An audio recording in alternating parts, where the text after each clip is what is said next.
Hey everyone, so in today's vlog, we're going to talk about confusion. A lot of us go through a state of confusion when you're in your spiritual journey. And confusion, in my eyes, is one of the worst feelings or the worst emotions that a person can go through. The reason is because confusion, its main creation is uneasiness. So what I've learned is that confusion actually comes from a place of breaking out of patterns. So once you decide to break out of a habit or a pattern, you most likely will go through a period of confusion. What you don't want to do is you don't want to be in this period of confusion for too long, because if you're in a period of confusion for too long, then you may have lost faith or will in your purpose, the bigger picture. And that, I mean, that's not a bad thing. It's all a journey, right? This life is just about experiences. But let me give you an example. So I went through a very long time of confusion. So after my husband passed away, I was confused to who I was. One day I was a wife and the next day I wasn't. One day I had a family, a husband who we were both taking care of my 3-year-old son, and the next day I was a widow and a single mom. So that took me through a lot of chaos, a lot of pain, a lot of suffering, which I held on for way too long, like over a decade. So way too long. But within the course of it, I started not wanting to do things that I didn't like. And one of the things that I just had begun to question was my happiness before he passed away. And I started diving into spirituality a little bit. I started looking into what is the sixth sense. And this is like 16 years ago now. I started this journey even longer than that. So in the beginning, I went through, and you may go through, this period of confusion. And this confusion made me, because I was way more egotistical back then, and now I recognize my ego. But what that did to me was the ego got to speak through when I was confused.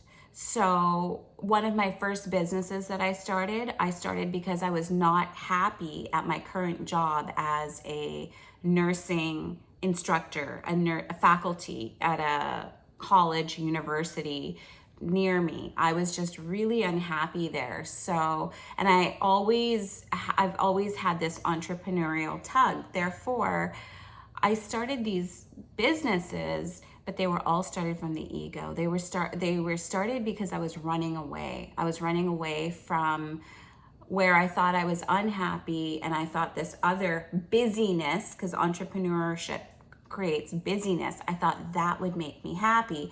So that is a part of confusion when your ego is involved. But what happens is when you start to look at confusion, because confusion is what you're doing when you pull out of the matrix a little bit and you start questioning, your inner self starts asking more questions. The confusion that is created is there to help you. What you've just done is you have broken out of pendulums. Everything in this 3D world has a pendulum. Every thought that is strong forms an egregore, a pendulum. So the pendulum can be one of shadows. For example, the government is a pendulum on its own. Liberals are a pendulum on their own. Conservative Party, they are a pendulum on their own. So wherever this pendulum swings the strongest, so if you're a conservative, you're gonna feel that swing of the pendulum that is happening with that party. You just are. You're going to be part of that pendulum. So when you go through a state of confusion, you break out of the pendulum for just a little bit. You break out of the pendulum. And this is a very positive thing. But, and I'm not negating what I'm saying, I'm just giving you the other side. If your ego is strong and you're not the observer yet of the ego, that is the perfect time for the ego to kick in. Because don't forget, your ego will trick you and play the roles of whatever you need at that time. Your ego will be. For example, I went through a period in my spiritual journey where I just was really alone. And I did it, I'm the one that did that. I made myself really, I did everything on my own. And that meant not even talking to my family. And I'll never forget, this is actually during the shutdowns and stuff that we had. So this is just a few years ago. What happened to me was I was going for a walk just to get out of the house, and all of a sudden I felt this like feeling of nurture and of care and of love. And it was a very feminine energy, not divine. Now I can tell the difference between divine energy and just energy. So this energy was very feminine. I knew that. So as I'm walking, I'm kind of looking up at the trees, I'm looking up at the sky, and all of a sudden, I hear this voice in my head that says, oh, I love you so much. I love you, I care for you. And I don't know how it just clicked right there. That voice was the voice of a mother. And at that time, like, I have never been nurtured by a mother. If my mom tried to nurture me, it would actually feel uncomfortable. And right away, I just knew, I was like, oh my God, this is my freaking ego tricking me. My ego is playing mother. So when I was in a state of confusion, and I was for a very long time, the ego played me for a long time. Like my first business, the ego was totally guiding that path for me. And I had no idea. Now I know, because I'm the observer. And now I know that my happiness is what I love to do and where my mind goes and how I spend most of my time in my head. And I know exactly what that is, what makes me tick: truth, justice, consciousness, the deeper knowings of the body, your cells, and how the cells have a huge role. This body complex has a huge role in consciousness itself. How phosphorus and nitrogen, what roles they play in your body that contribute to Kundalini energy.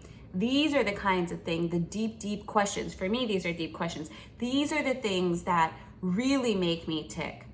The other thing I love is I love explaining, simplifying consciousness. Like I wrote a kid's book on energy. Basically, it's consciousness. It's called A Kid's Book for Consciousness. So I love that. I love the explanation of something that's very difficult to something that's really simple and understandable. I love and one day want to teach parents, like pregnant women especially, and fathers that are excited about having this baby. I want to teach them how to raise a conscious child. These are things that I think of, right? These are things that I love. So this is, if you're confused and you want the essence, your essence, that oil inside of you. Kundalini loves oil energy. That's your spirit complex. So that rising of the oil, what you want to do for that Kundalini to rise, it goes both ways. You want to really observe your thoughts, observe your happiness, observe what you don't like, observe both things. So turn that confusion, because now you've detached from pendulums, and turn that confusion into an understanding of self through love for self, and create your own future as above, so below. Love you guys so much. Bye.